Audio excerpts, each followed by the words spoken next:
Hello, everybody. I'm Skip Elsheimer, and welcome to the AV Geeks Lunchtime streaming show, where we watch old 16mm films. And that last one was from the Oregon Archive, and ultimately from the Mogul Brothers archive. That was a camera store that had an archive of 16mm films that you could rent.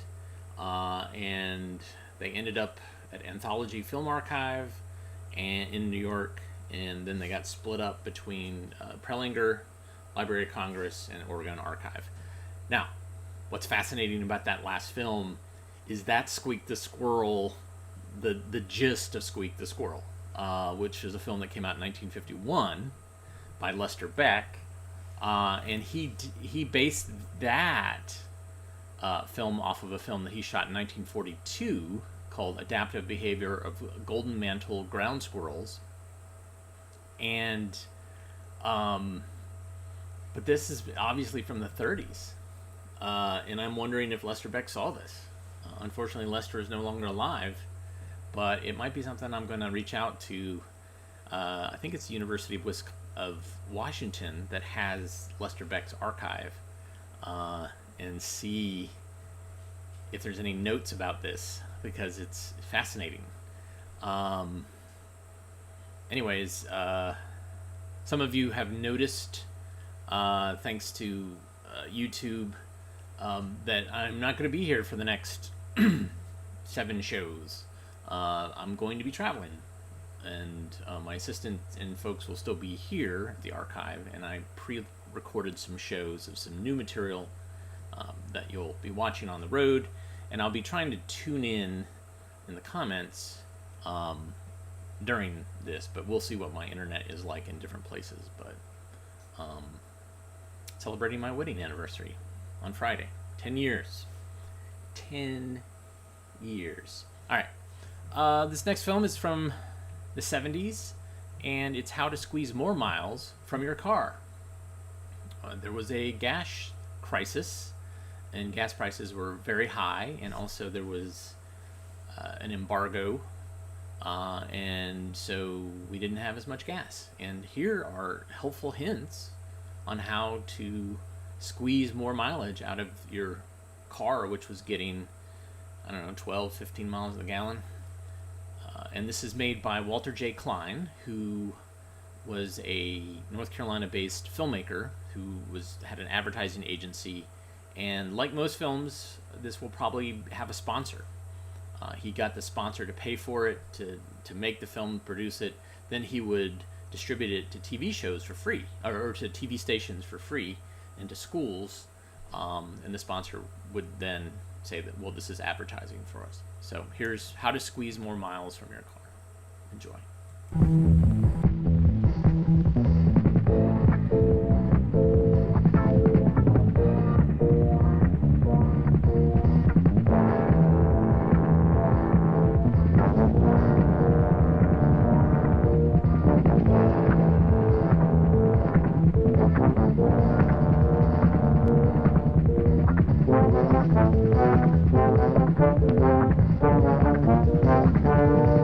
Gasoline prices have risen over 150% in the last decade. The fad of watching fuel consumption has become a necessity. Few people can afford the luxury of the monster gas gulper, the inefficient engines, or haphazard automobile maintenance. Like their household finances, drivers want to learn to budget gas, to squeeze as much distance as possible from each expensive tankful. This film isn't full of friendly advice or handy tips, but rather presents hard facts on how to squeeze more miles from your car.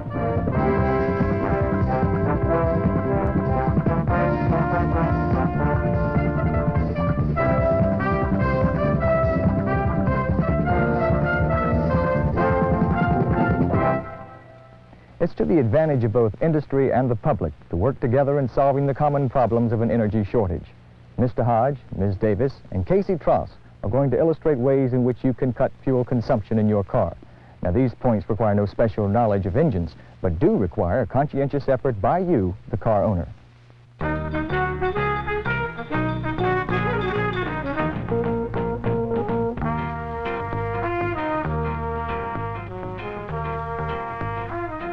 When I start my car, there's no real reason to race it.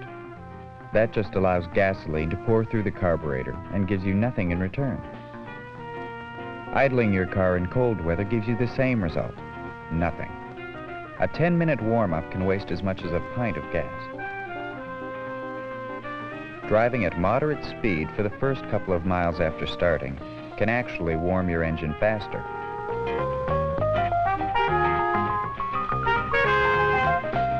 Just because you're driving doesn't mean you should automatically apply heavy pressure to the gas pedal. This, too, pumps excessive gasoline into the carburetor. Steady does it. Accelerate smoothly, as if you have an egg between your foot and the gas pedal. Minimizing pumping helps the engine to utilize all the power possible from the gasoline fed into it. Personally, I prefer a stick or manual shift in the cars I drive. Run through the lower gears quickly, but gently, then build up speed in high gear. The lower gears cause the engine to run faster, use more fuel.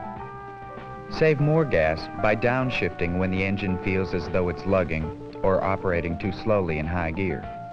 If your car is an automatic, apply just enough pressure to start the car rolling. Then ease up a little on the pedal so that the transmission will shift into high as quickly as possible. To me, there's nothing more annoying than the jackrabbit hotshot who thinks he can save time and leave others behind by roaring off at the change of a light. Flooring the gas pedal for a fast start is the greatest gasoline waster of all. Gasoline pours through the carburetor, rubber burns off the rear tires. When you scratch off, dollar bills fly out your window. More speed, more gas. The faster you drive, the more gas your engine will drink. If you want to putt around the highway at 70 miles an hour, just remember, you could be going the same distance with dramatically less gas at a speed of 50 miles per hour, and 50 is within the legal highway speed limits. For me, city traffic is nothing less than frustrating. Lights at every other block mean a lot of stop-and-go driving. Anticipate your stops ahead of time and let up on the accelerator. By slowing down in advance, you can come to a red light just as it turns green. This helps to avoid that stop-and-go driving that spends excessive fuel. Along with a lot of my friends, I bought that old story of saving gas by coasting downhill in neutral. Not too good. First, your car becomes difficult to control in neutral. Second, coasting builds up abnormal pressures in the hydraulic system of the automatic transmission, causing serious damage. Third, coasting is illegal in some states. So, if you decide to save gas by coasting, you could lose control of your car, ruin the transmission, and then get a ticket. There are better things to do in life. Don't try to pass just in the nick of time.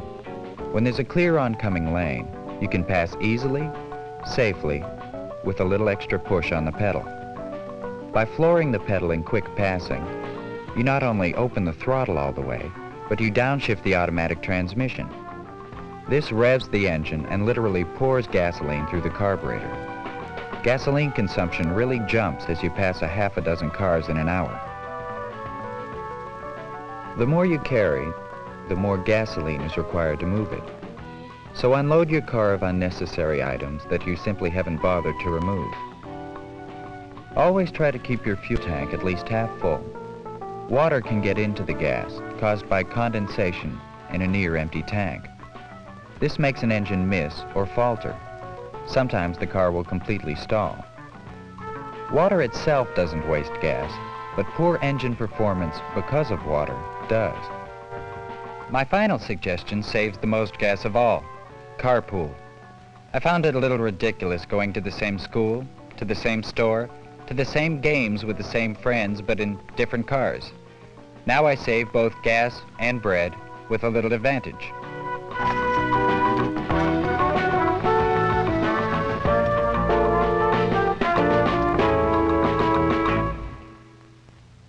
Casey showed us several good ways to get more miles per gallon. Don't warm up your car by idling. Accelerate smoothly when starting and passing. Shift quickly into high gear. Avoid jackrabbit starts. Keep your speed at about 50 on the highway. Don't coast in neutral. Keep your tank at least half full and carpool.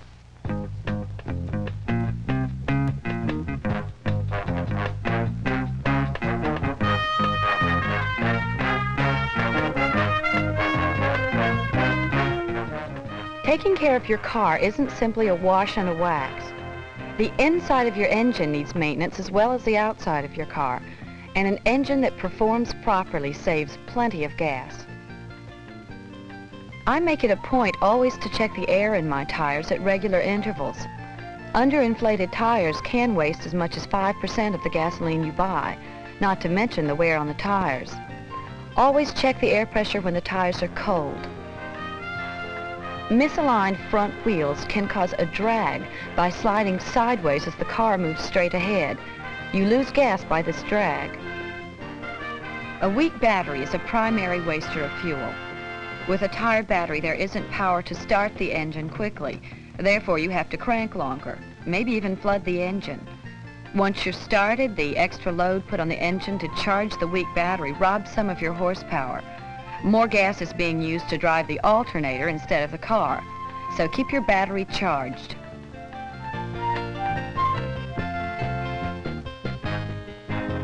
Your cooling system must work correctly to assure a proper operating temperature for the engine.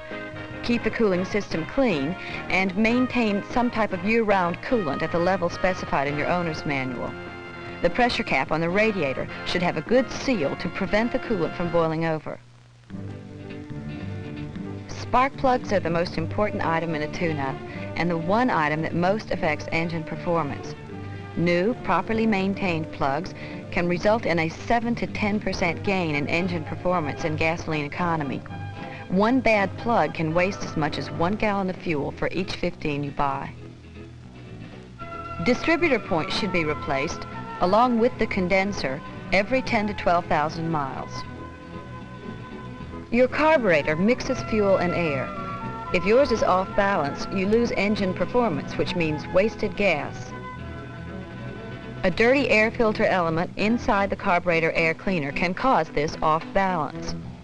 Replace the filter every 10 to 12,000 miles, or in especially dusty areas every 5 to 6,000 miles. A dirty air filter can cut gas mileage as much as 10%. Have your servicemen check the small fuel filter on the inlet fuel line between the fuel pump and the carburetor every 12,000 miles.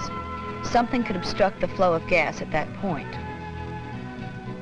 A clean carburetor that doesn't stick in the various linkages furthers gas economy. Linkages that don't return to their normal positions will waste gasoline by causing the engine to idle too fast or operate on a fuel and air mixture that's much too rich. The PCV valve in the positive crankcase ventilation system should be replaced at each tune-up period. It also should be cleaned at each oil change. Heat from the engine exhaust can cause the valve shaft to rust and become inoperative. The manifold heat control valve should be freed at every tune-up and cleaned until it moves easily through its full swing.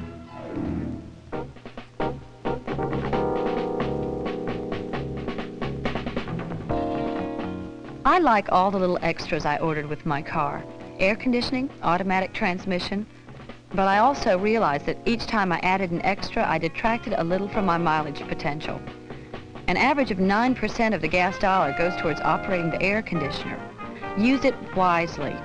Don't use it all the time, especially when a window or a vent will do just as well. The automatic transmission takes about 6% of the horsepower from your engine. But when it malfunctions, the automatic transmission can waste as much as 30% of motor power. A fluid change, a new filter, and a band adjustment at recommended intervals will keep your transmission operating smoothly. Driving a car in need of a tune-up can cost you 20% of the miles per gallon you could get. Tune your car every 10 to 12,000 miles for peak efficiency and maximum gas mileage.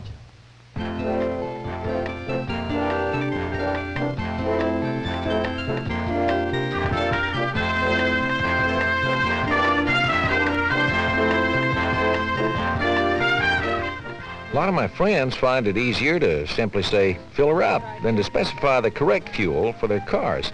High compression, high performance engines require premium grade gasoline. Most compact and imported cars can be operated on leaded regular grade gasoline for maximum economy. Most 1975 and later model cars require unleaded regular grade gasoline for the catalytic converter to function properly. Using a fuel with a lower octane quality than your car needs will waste fuel by not giving an engine all the power it requires.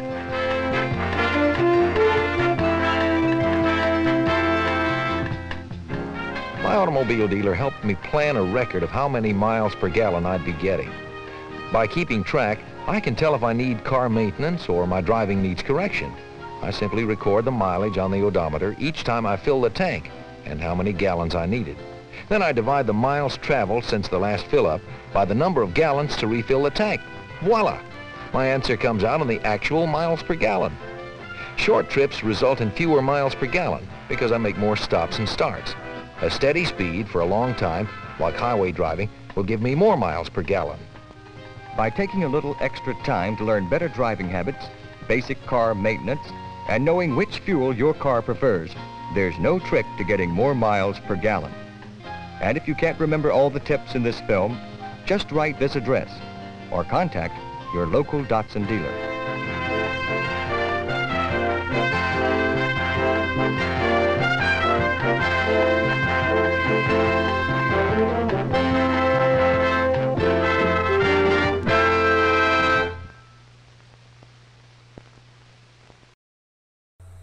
So Robert is Walter's son. I think he had two sons, and I think the other one's name was Richard. But they did a lot of the production of these educational films. And thank you to Datsun for sponsoring that. Somewhere I was looking for it in I have a bookshelf which is literally right next to this workstation. I was looking for the Walter J. Klein book, which is called The Sponsored Film, where he basically details what he does, which is they come up with an idea for something that they think is timely and would be interesting for a TV station to broadcast. Then they propose to a sponsor that they think is tangentially related and say, here's the budget and this is how much it costs to make and all that stuff. And then if they get sign-on by the sponsor, then they make the film and then they distribute it. And then I think the educational film market, which they would sell films to schools, along with sometimes giving them for free, that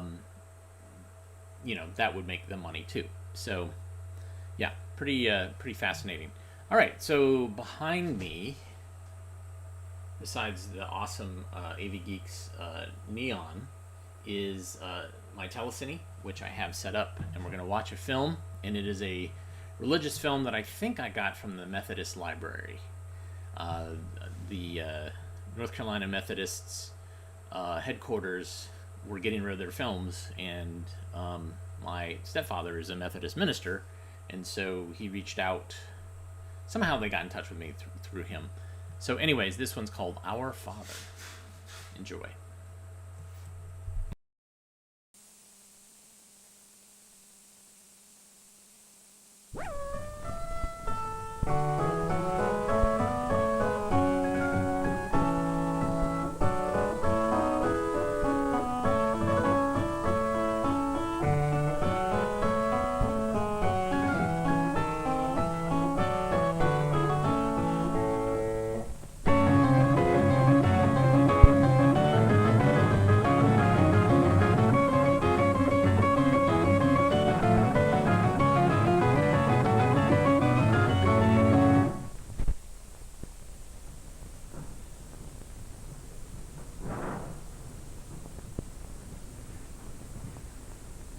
Would you all please stand and say the first two words of the Lord's Prayer?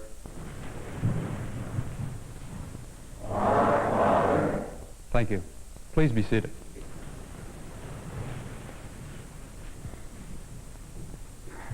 Charlie, there's been something that's bothered me for the past couple of weeks.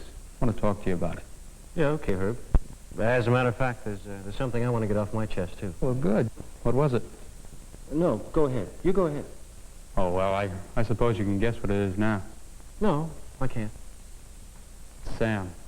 Yeah, well, I figured it was. Well, that's what I asked you. Yeah, I know. But, well, I wasn't sure. As a matter of fact, that's what I wanted to talk to you about, too. I feel kind of guilty. Well, I guess that's about the size of it. Me too. You know, everybody in this town thinks you're the only brother I got. Nobody even knows Sam is our brother. Yeah, I know. I guess the reason why is because all the time we were growing up, he was inside studying while we were outside playing baseball and football. Actually, you're the kind of guy I always got along with anyway.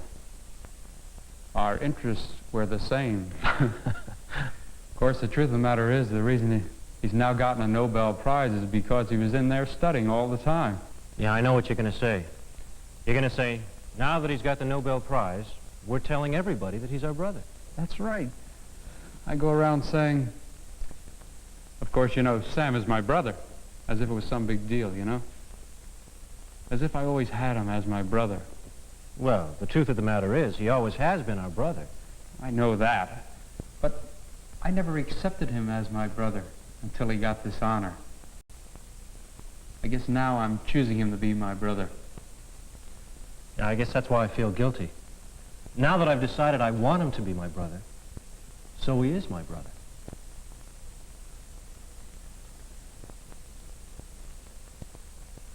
Hi, Charlie. You look worried. Yeah, I am. That's why I waited up for you. Mom and Dad went to bed. What's the matter? Oh, don't tell me. Tom? Yeah, right again. I tell you, I can't take it. What happened? I mean, more than usual. Well, nothing more than usual. I just can't stand it. You know, it's got to the point I can't even look at him anymore. Yeah, I know. It's pretty bad. Fact is, that's why I stay out so much. I just don't want to be around him. You know, he's 31 years old. And the doctors say he's never going to be more than 3 or 4 years old mentally. And he just lies around on the floor, in the living room. I mean, you know, it's just getting to me. Yeah, I know. I've gotten to where I can't even bring any friends home. Mom and Dad treat him like he's a human being. You know, normal. I don't mean normal. We know he's not normal. They want us to treat him like he's a person. Well, we've got to do something. Like what? Well, we could put him in an institution. Oh, we couldn't do that. Yeah, I know. We couldn't afford it. Besides, Mom and Dad wouldn't go for it. Okay. Listen, there is something we could do. We could put him up in that empty room up in the attic. And he'd never know the difference. Just feed him up there. Leave him up there. Get him out of our sight. Charlie, you know Dad's not going to go for that. Come on. You know what he's always saying. Remember, son, he's your brother. Well, in a strict sense, of course, he is our brother. Stop right there, Charlie. Wait a minute. He may be your brother. That's up to you. But he's not my brother. I don't choose to have him as my brother. He's not my brother. Now, that's a fact. Well, I agree. Listen, I don't look upon him as a brother any more than you do. But what are we going to do? I don't know. But one thing's for sure. You're the only brother I've got. I don't care what Mom and Dad say. You and I are the only brothers we've got.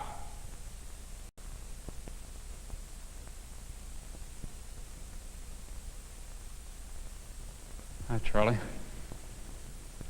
How's Betty feeling? Oh, fine. I guess I'm more excited than she is. You know, first baby, wow. Yeah. Where is she now? Betty? Oh, she's lying down. You know, she may have the baby this next weekend, if everything stays on schedule, as they say. Yeah, well, Charlie, there's something I gotta tell you. Shoot. Well, it's pretty wild. Well, what's the matter? What's up? Well, Charlie, I guess there's no way to say it except straight out. You're not my only brother. What? What do you mean I'm not your only brother? Just that. We got another brother. You're putting me on. No, I swear, believe me, this is no joke. Let me explain. Something Dad told me shortly before he died. He made me promise to tell you before you had any kids. Well, go on. Well, here's what happened. Mom and Dad were married and they had a baby. Well, that was you, right? Wrong. In the name of... Will you get it out? Take it easy now when I tell you. Tell me. The baby was black. What? Mom and Dad's first baby was black. You mean a Negro? I mean black, man. B-L-A-C-K. Black. I don't believe it. It's true, Charlie. Believe it. When Dad saw it, he told me he got right up and walked right out of the hospital. Packed his clothes and went over to his mom and Dad's. Oh, me too. Holy Toledo. When he got there, his dad told him, listen, son, you get your bags and you go back to your house. Because it's in our bloodline that this thing's possible. We've known it was possible for a long time. We weren't sure exactly where, but we've known it's been possible. We didn't think it was ever going to happen, but it's happened. Oh, man. Needless to say, Dad was sort of taken aback. He was very ashamed of himself. So he went back home, unpacked his clothes, he went back to the hospital, and they put the child out for adoption. He got a good home. After that, they had me and you. I guess you realize now why I'm telling you this. He didn't want me, if it happened to me, to walk out like he did, and he doesn't want you, if it happens to you, to walk out like he did. That's one heck of a thing to tell somebody who's just going to have their first baby. I know, Charlie. There's nothing else I could do. I had to tell you. I appreciate you telling me. I wouldn't want to make the same mistake Dad almost. Now, wait a minute. Let me get one thing straight. You mean to say I could walk down the street here and meet a Negro and he could be my brother? Yeah?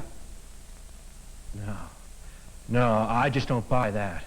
What do you mean you don't buy it? It's a fact. No, it's not a fact.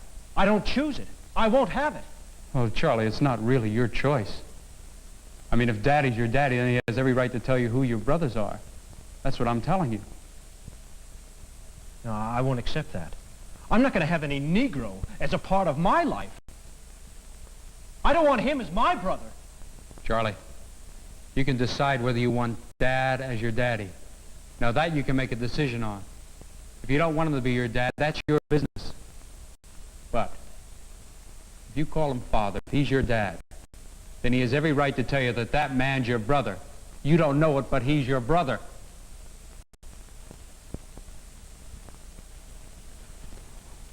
Would you all please stand and say the first two words?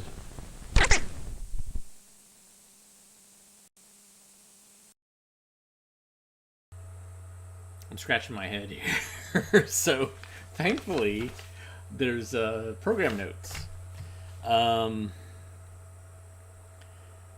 This won an award, a Red Ribbon Award in 1971 at the American Film Festival in New York, part of the Educational Film Library Association. Rental is $10. And let's see. Suggested use. Okay, so this is a film on acceptance. It raises the fundamental questions. Having acknowledged God as our Father, do we have the right to choose our brothers? In three vignettes, two brothers, Charlie and Herb, discuss an absent brother. Each vignette is a parable. The first, the brother about whom they now want to boast. The second, a brother who they want to ignore. And third, a brother that Charlie wants to deny. Where to use? In regular Sunday morning worship service, or to follow the showing with 1. Reactions and dialogue from the congregation, 2. A brief meditation on the theme of the film, 3. Congregation singing of Malot's The Lord's Prayer, or 4. A brief prayer and benediction. Youth responds directness and honesty, of our Father. It opens up many areas of meaningful discussion and action. Finally, the small encounter and fellowship groups find much in Our Father concerning relationships. And so here are some questions for discussion. What are the characteristics of a person which cause me to want to claim him as my brother? Are these present only in my racial, ethnic, or religious group? What is my reaction when I encounter someone who is different than I, physically, socially, spiritually? What actions or teachings of Jesus relate to this?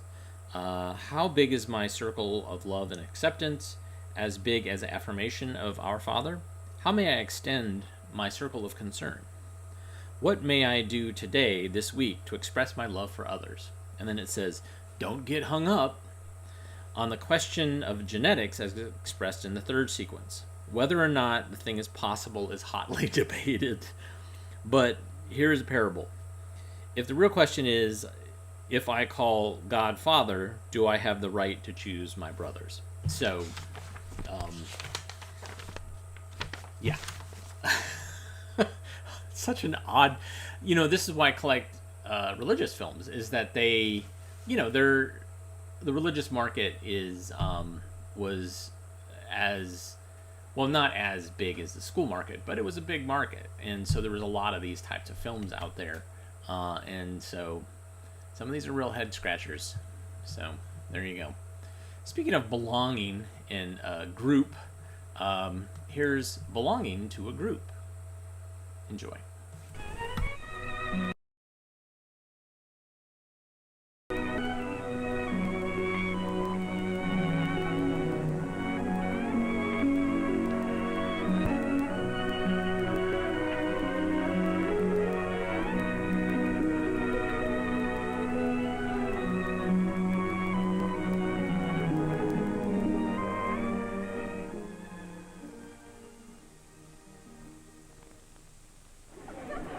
Here in Fairview, people are about as sociable as anywhere else. Most of us feel the need to live as members of a social group. First, it's the family group that fills this need. Later, we make acquaintances and form circles of friends.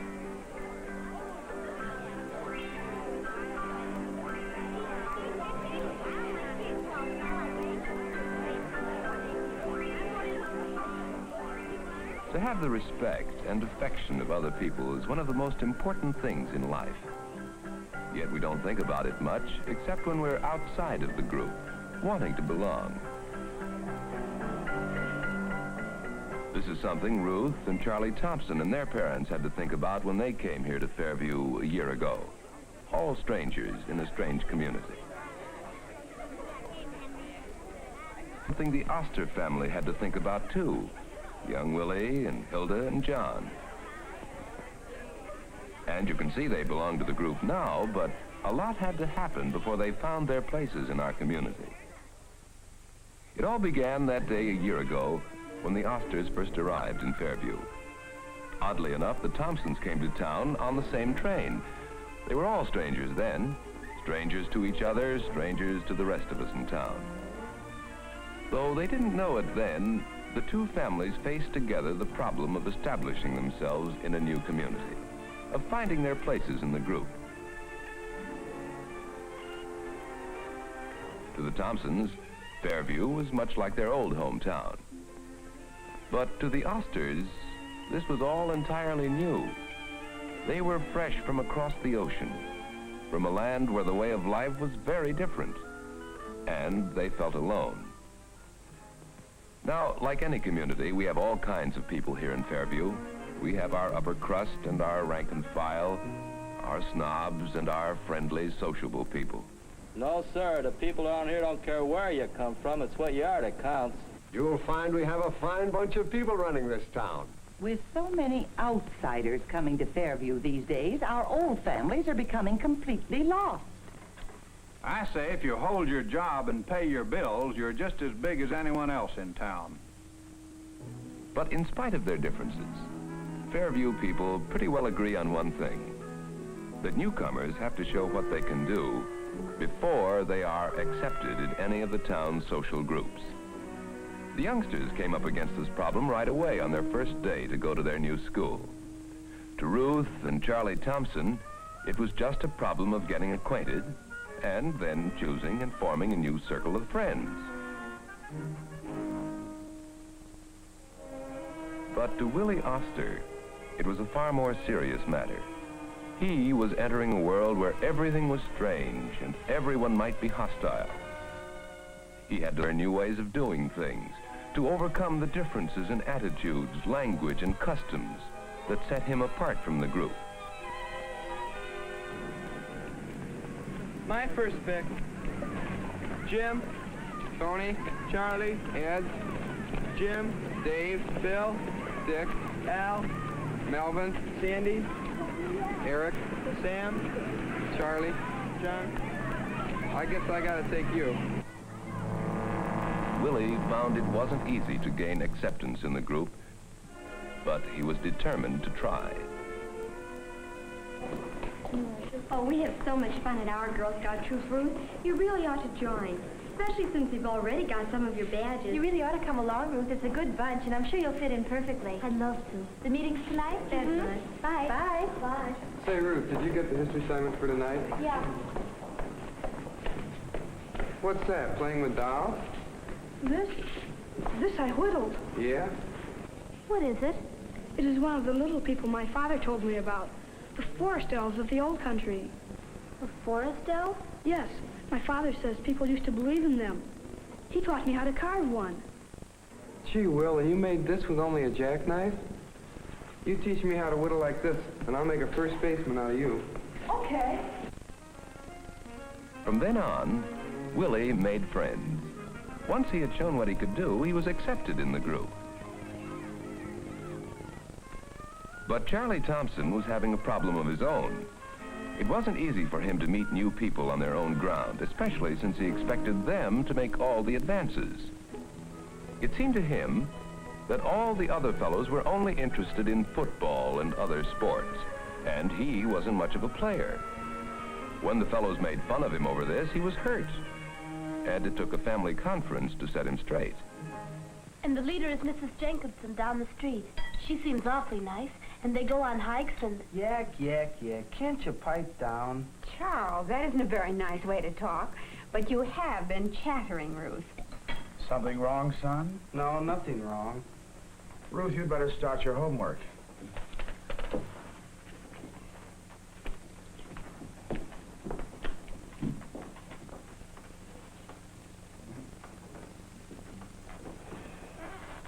Well, Charles, come on, out with it. Well, I don't suppose it really matters much. It's just that the fellows around here, they don't seem too friendly. Not friendly? Are you sure they are the ones who are standoffish and not you? After all, you're the new one. Yes, Mary, but maybe he's right. You know, kids can be pretty rough on a newcomer sometimes. Charlie, what makes you think they're not friendly? Well, gee, what do you have to do? I try and be nice with them, but they're not having any. And just because I don't play football, they act like I was poison. Football? Aren't there any other activities around school? Perhaps it's up to you to break the ice. Isn't there a camera club? You used to belong to one. Well, I guess maybe there is. Well, if I were you, I wouldn't let them get me down. Why not get in the Glee Club or the Dramatic Club? And you like history? Isn't there some sort of a group there? Why, sure, there's lots of clubs and activities at school. I guess I could get into one of them. Then why don't you, Charles? Well, I guess it is up to me to break the ice. From then on, Charlie did better. He discovered the common interest he shared with others and threw himself into their activities. This gave them a chance to learn to like him and to respect him for the things he could do well. At the plant, where John Oster and Arthur Thompson went to work together, they were up against the same problem. Arthur had to establish himself as the new assistant production manager, but he got off on the wrong foot right at the start.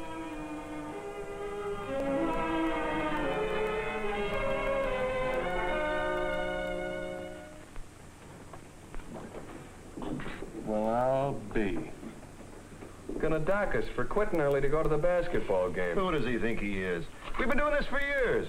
Nobody works when the high school's in a basketball tournament.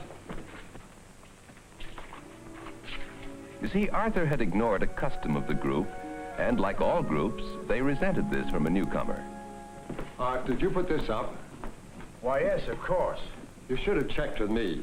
The men have been doing this for years. Well, it just didn't seem right to me. Well, maybe not. But we have a good, hard-working bunch here.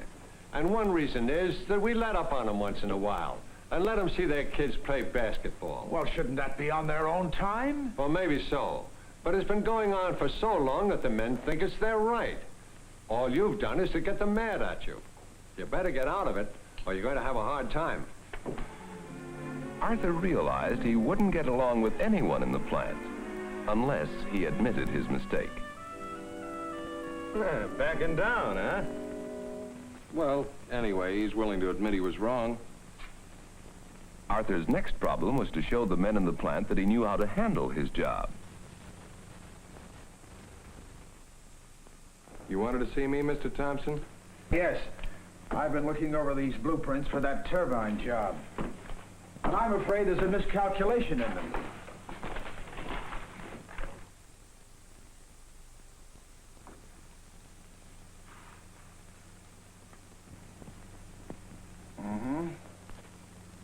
Yes, this dimension won't do for a taper like that. Gee, that was easy. I wish I'd learned to use one of those things. Huh? Oh, this handy little gadget, the slipstick. Well, I can show you how to use it in no time at all. From that time on, Arthur was accepted as a member of the group.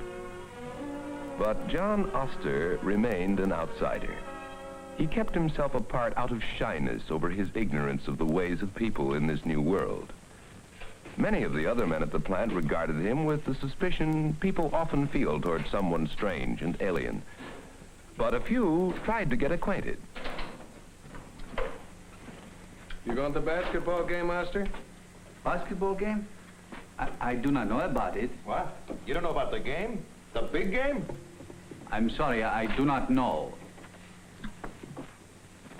What's the matter with that guy? Who let him into this place anyway? That's all right. He's a good machinist. He knows his job and he does it. Yeah, so what? He can't even talk English good. He's smart. He'll learn. Say, listen, why don't we get him to go bowling with us Thursday nights? Go bowling with us? Nothing doing. I don't want to get mixed up with that kind. What have you got against him, Hank? After all, your old man wasn't born in this country either. So what? If you want a squarehead like Oscar in a bowling club, you can count me out. All right. I just thought we might get acquainted. After all, we got to work with him.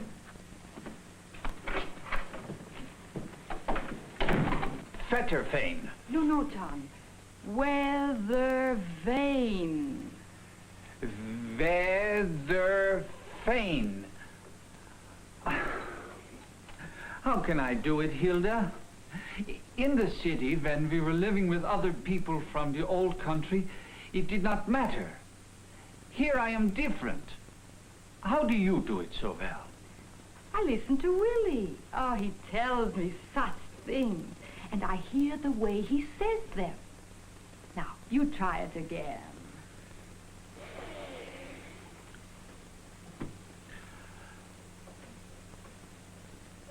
Weatherfane.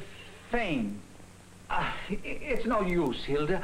I cannot wrap my tongue around this language. It does not really matter, John. Hilda was right. The language really didn't matter, except that it emphasized the differences that made Hilda and John outsiders in Fairview. To some of us, the Osters' alien background was an insurmountable barrier to our accepting them into the group. But to Mary Thompson, who knew what it was like to be a stranger, this was a challenge to our fairness and democracy. I'd like to place Hilda Oster for membership in the guild. Well, Madam Chairman, doubtless Mrs. Oster is a very fine woman in her place, but what do we know of her background? Jane, I think you're being silly. Are we interested in what her background is, or in what she herself is really like? This is the oldest church in Fairview. Some of the finest and oldest families in town belong to this church. Now, after all, Jane, when Mrs. Oster paid us a visit, we got along beautifully. She's a sweet woman and has a wonderful disposition. And after all, don't we believe that everyone is entitled to an equal chance? I think we could all agree on that. How do the rest of us feel? Hilda did join the guild, and soon she and John were members of the group. Hilda, I can't tell you how pleased everyone is that you're in the guild. Even if I do have a cake in the contest, I know you're going to win. Oh, thank you. Everybody's been so nice to us since we came to Fairview. Seems like you've lived here all your lives. Thank you. You'll both be happy to know our minister has consented to judge the cakes. I shouldn't like to be in his shoes. Oh, I just said that I'd see that they were judged. But I have an infallible jury. Please, may I have your attention? We have come to the finals, and I've been, to use the vernacular, put on the spot. But I think I found a way out of it. Here are the best judges. I'm sure they know far more about these matters than do I or anyone here. You can guess which cake is going to win. The best one, of course.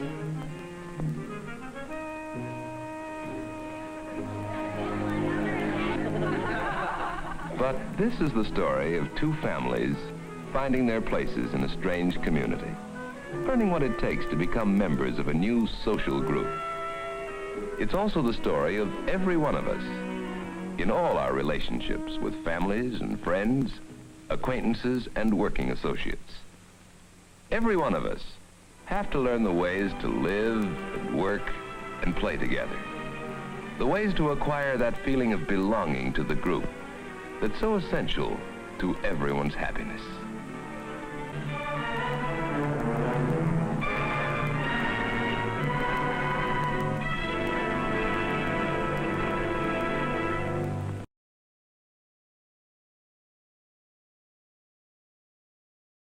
Last two films were loosely related in a way, but maybe not so triggering.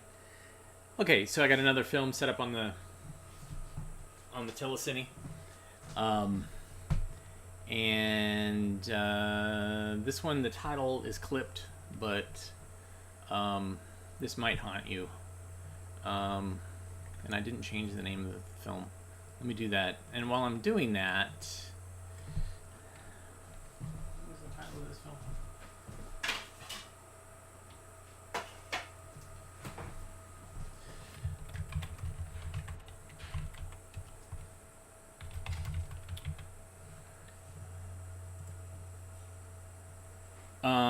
This is Old Woman in the Shoe, who lived in a shoe.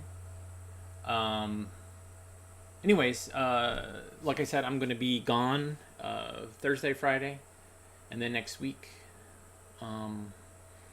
But I will be tuning in if I can, if I have access to the internet wherever I am around lunchtime. I've set it up to premiere. Twitch, unfortunately, probably won't be broadcasting to you, although I'll see what I can do. Anybody watching the Monoplex, probably not. Anybody watching Twitter, I don't know. We'll see. Anyhow, if you like what you saw and you'd like to buy some coffee while we're traveling, go to buymeacoffee.com/avgeeks. You can also go to avgeeks.com and see other shows that we put online. And here's Old Woman in the Shoe, missing the title. Enjoy.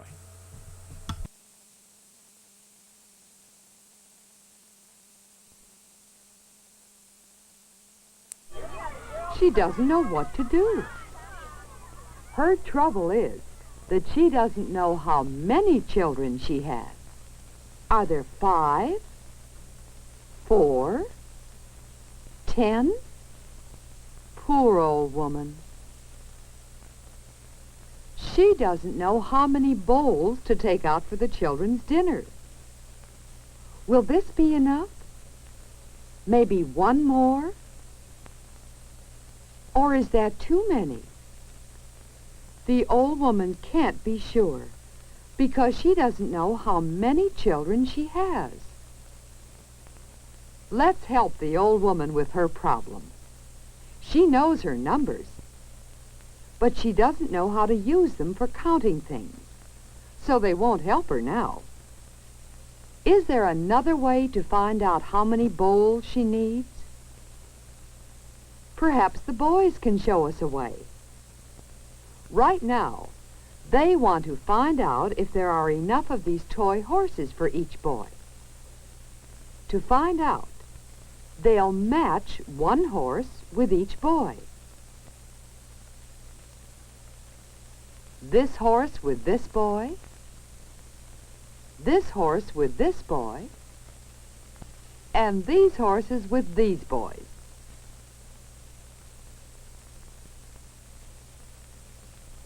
So by matching, they know that there is one horse for each boy.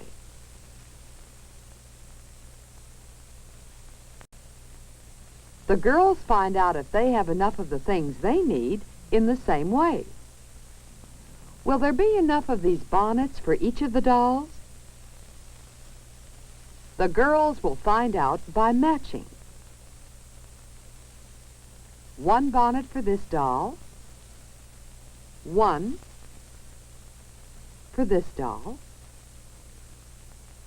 one for this doll, and the last bonnet for this doll. But look, there are still some dolls without bonnets. One of the girls, though, has something else they can use. Ribbons. They'll find out if they have enough ribbons for the rest of the dolls by matching. Can the old woman use matching to find out how many bowls she'll need? She'll have to take the bowls outside to match them with the children. Well, perhaps it isn't so easy. She isn't giving up, is she? Perhaps there's another way. Can you think what the old woman is going to do? Let's see. She's asking her children for something. She's getting a stone from this boy,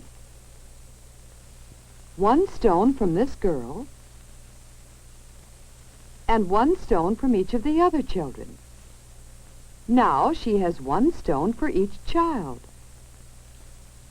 Can she use the stones to find out how many bowls she needs? Yes.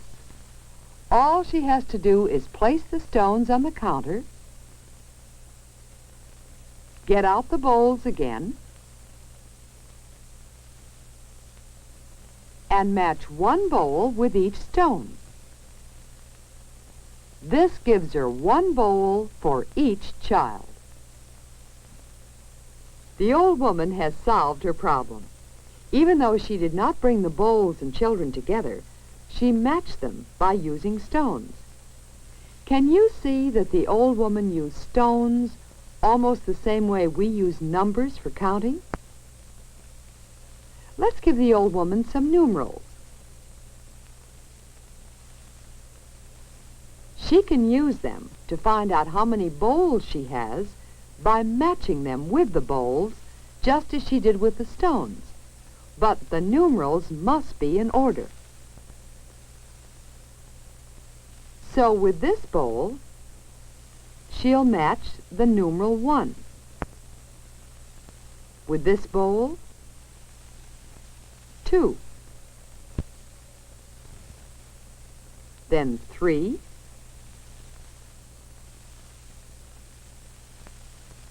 4. 5. 6. 7. 8. 9. 9 is the last numeral matched, so we say that there are 9 bowls in all. This is how we use numbers for counting things. The old woman knows now that she has 9 children, since there is one bowl for each child. She will also need 9 slices of bread. Let's count the bread with her. We'll match one numeral with each slice. 1, 2, 3, 4, 5, 6, 7, 8, 9. 9 pieces of bread. Counting is easy for the old woman now, and she has finished just in time. Here come the children, ready for dinner. First, they'll hang up their coats. But look, some of the hooks are too high, and some of the hooks are too low. The old woman doesn't know what to do. Perhaps we can help her again. Let's see. First, we'll move the children and coats away from the hooks. Now we can see what's wrong. The lowest hook is at this end. As we move toward the other end, the hooks get higher. We say the hooks are in order by height. But the children are not in order by height. Well, we can change that. That's better.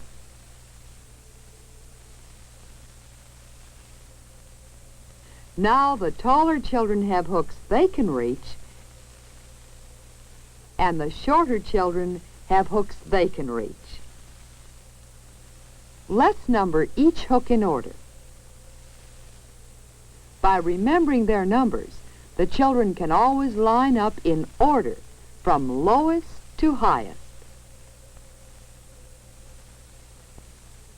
Now it's time to eat.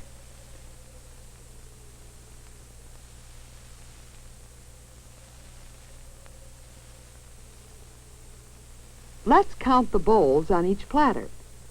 On this platter, there are 1, 2, 3. 3 bowls. On this platter, there are also 3 bowls. And on this platter, 3 more. If we want to say how many bowls there are altogether, we can say there are 3 with 3 with 3. Of course, we can also say that there are 9. So 9 is the same as 3 with 3 with 3. We also know that there are 9 children. Let's see how many girls, boys. There are 1, 2, 3, 4. 4 girls. And there are 1, 2, 3, 4, 5. 5 boys. So 4 with 5 is also the same as 9. We have different names for the same amount. Numbers can be used in many different ways. We've seen how numbers have helped the old woman. Yes, there was an old woman who lived in a shoe. She had so many children, she didn't know what to do. But now, each one had, and tonight they'll sleep soundly, each one in his bed.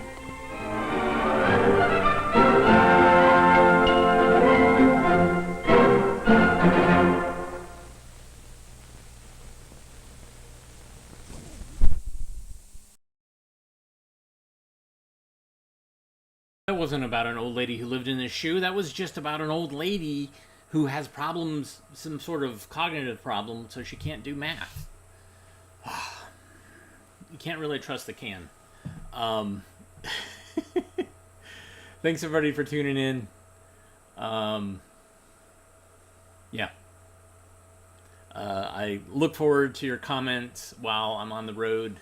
I'm going to probably be on a highway tomorrow. Maybe I'll show films about driving. I don't know. But yeah, I'll be trying to get you some goodies and checking in. And everybody have a great rest of your day today and the rest of the week and next week. And And we'll be back with even more films. Even more. So, everybody, have a good day. Take care of yourself, please. As always, please rewind. Love each other. And, you know, take care of yourself. Be safe. Reach out to friends or family. Maybe they want to hear from you. You can just say, hey, I was just thinking about you. Sometimes that's all it takes. Yeah. We'll see you soon. Take care.